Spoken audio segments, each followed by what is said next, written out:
এত নির্দোষ, নিরপরাধ এবং নিষ্পাপ সরকার আমি দেখিনি। ডক্টর ইউনূসের নেতৃত্বাধীন অন্তর্বর্তী সরকারের ভূমিকা নিয়ে চাঞ্চল্যকর মন্তব্য করেছেন বিশিষ্ট অর্থনীতিবিদ দেবপ্রিয় ভট্টাচার্য। ইউনূস সরকারকে অত্যন্ত নিরপরাধ, নির্দোষ ও নিষ্পাপ বলে আখ্যা দিয়েছেন তিনি। বেসরকারি গবেষণা সংস্থা সেন্টার ফর পলিসি ডায়ালগ সিপিডির সম্মাননীয় ফেলো দেবপ্রিয় ভট্টাচার্য কেন ইউনূস সরকারকে নিষ্পাপ বলে আখ্যা দিলেন?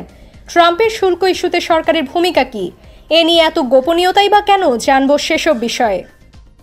নিষ্পাপ মানে সরল প্রশংসা নাকি তীব্র রূপক ও ব্যঙ্গ? রোববার 20 জুলাই ঢাকায় আয়োজিত একটি গোল টেবিল বৈঠকে যুক্তরাষ্ট্রের পাল্টা শুল্ক কোন পথে বাংলাদেশ শীর্ষক আলোচনায় দেবপ্রিয় ভট্টাচার্য বলেন, বর্তমান অন্তর্বর্তী সরকারের কার্যক্রমে মনে হচ্ছে আমরা এমন একটা অত্যন্ত নিরপরাধ, নির্দোষ ও নিষ্পাপ সরকারকে সঙ্গে নিয়ে সামনে আগানোর চেষ্টা করছি। সমালোচকরা বলছেন, দেবপ্রিয় ভট্টাচার্যের এই নিষ্পাপ আখ্যাটি সরল প্রশংসা নয়, বরং তীব্র রূপক ও ব্যঙ্গ। এ বক্তব্যের ভেতরে লুকিয়ে আছে ইউনূস সরকারের গভীর রাজনৈতিক, অর্থনৈতিক ব্যর্থতার ইঙ্গিত। সরকার নিষ্পাপ কেন? সরকারকে কেন নিরপরাধ, নির্দোষ ও নিষ্পাপ বলেছেন, এর ব্যাখ্যা দিয়ে দেবপ্রিয় ভট্টাচার্য বলেন, আমরা এখানে বসে এত কিছু বুঝি আর ওনারা বোঝেন না। আমার কাছে তো এটি আশ্চর্য লাগে। এজন্যই বললাম, এত নির্দোষ, নিরপরাধ ও নিষ্পাপ সরকার আমি দেখিনি। বর্তমানে আমরা একটা কর্দমাক্ত অবস্থায় রয়েছি, তবে সবাই মিলে ওই ঘাটতি পূরণ করতে পারবো এই ভরসায় আছি। কোনো দুর্বল সরকার সফল দর কষাকষি করেছে ইতিহাসে নজির খুব কম। উল্লেখ করে তিনি অভিযোগ করেন, সরকারের ভেতরে স্পষ্ট নেতৃত্ব, সমন্বয়ের অভাব রয়েছে। কে কোন বিষয়ে সিদ্ধান্ত নিচ্ছেন সেটি অনির্দিষ্ট। এই অস্পষ্টতার মধ্যেই সরকার যুক্তরাষ্ট্রের মতো বাণিজ্যিক পরাশক্তির সঙ্গে জটিল বাণিজ্য আলোচনায় জড়িয়েছে। এছাড়া এ ধরনের সরকারের রাজনৈতিক বৈধতা না থাকলে সেটিও বড় দুর্বলতার অংশ হয়। বর্তমানে যেহেতু সরকার দুর্বল, সেহেতু শুল্কের আলোচনায় দুর্বলতার ঘাটতি পূরণ করতে বিশেষজ্ঞ অংশীজনদের সম্পৃক্ত করা প্রয়োজন ছিল। সেটি হয়নি বলেও মনে করেন তিনি। আগের ও বর্তমান সরকারের তুলনা। দেবপ্রিয় ভট্টাচার্য অতীত অভিজ্ঞতার আলোকে বলেন, আগের সরকার না জানলে অন্তত পরামর্শ গ্রহণ করত, কিন্তু বর্তমানে সরকার মনে করে তারা সবই জানে।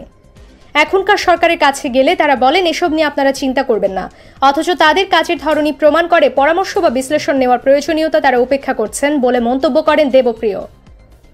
ট্রাম্পের শুল্ক কি টিকবে? যুক্তরাষ্ট্রের পাল্টা শুল্ক নিয়ে দেবপ্রিয় ভট্টাচার্য বলেন, আমি আপনাদের জোর দিয়ে বলতে পারি ট্রাম্পের পাল্টা শুল্কের বিষয়টি টিকবে না, কারণ এটি অবৈজ্ঞানিক। তবে সেই পর্যায়ে যাওয়ার আগে অন্তর্বর্তী সময়ের জন্য আমাদের কর্মসংস্থান ও বিনিয়োগকে প্রাধান্য দিয়ে সিদ্ধান্ত নিতে হবে। তিনি জানান, গত এপ্রিল মাসে ডোনাল্ড ট্রাম্পের শুল্ক ঘোষণার পরে বিশ্বে 4 ধরনের প্রতিক্রিয়া দেখা গেছে।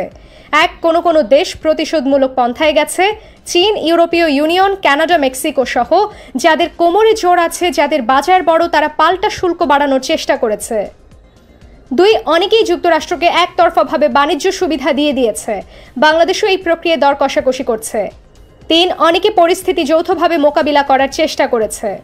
এটা মূলত আফ্রিকায় হয়েছে, কিছুটা আসিয়ান দেশগুলোতে। 4, বিশ্ব বাণিজ্য সংস্থায় অভিযোগ দিয়েছে চীন সহ কিছু দেশ। গোপনীয়তা বনাম স্বচ্ছতা।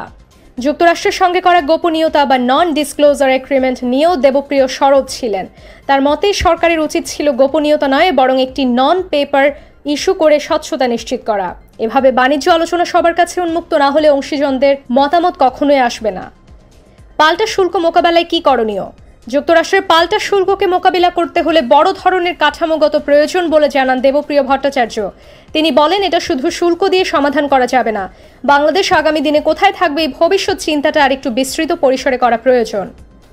বেসরকারি গবেষণা সংস্থা সেন্টার ফর পলিসি ডায়ালগের সম্মাননীয় ফেলো দেবপ্রিয় ভট্টাচার্যের কথায় এটি স্পষ্ট যে আন্তর্জাতিক দর কষাকষিতে কৌশল, সমন্বয়, তথ্যভিত্তিক পরিকল্পনা ও অংশীজনদের সম্পৃক্ততা অপরিহার্য। এই বাস্তবতা ইউনূস সরকার অস্বীকার করতে পারে না।